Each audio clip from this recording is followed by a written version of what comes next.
The delegate from Roanoke City, Delegate Rasoul. Thank you, Mr. Speaker. Mr. Speaker, I rise for a point of personal privilege. The delegate has the floor. Thank you, Mr. Speaker. Ladies and gentlemen of the House, unlike the previous point of personal privilege, I would like to commend this administration, President's administration, and I'll tell you why. So glad that you asked. We will have the opportunity in the coming days to discuss House Bill 1635, which asks Virginia to lead, asks Virginia to understand that this pending economic and environmental crisis is something that we need to get ahead of. A recent report that was given by the President's administration says, and I quote, "While mitigation and adaptation efforts have expanded substantially in the last 4 years, they do not yet approach the scale considered necessary to avoid substantial damages to the economy, environment, and human health over the coming decades."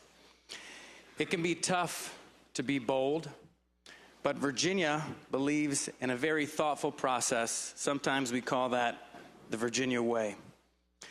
In the face of such an impending crisis, I believe that it's important for us to figure out what this Virginia way is and plan for it. The report further discusses this problem in saying that it is expected to cause growing losses to American infrastructure and property and impede the rate of economic growth over this century.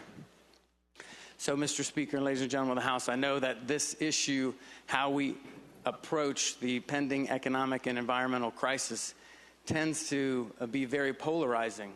But what I would like to do is offer an opportunity to every member of the House and stakeholders who may be watching and say that this House Bill 1635, which moves to build a plan, a bold plan as we move forward to figure out how we can address this crisis.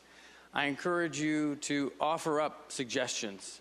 I would love to be able to incorporate those suggestions for a bold vision in how we can move forward and build a Virginia plan, a Virginia way, Mr. Speaker, as we address the pending economic and environmental crisis. Thank you, Mr. Speaker.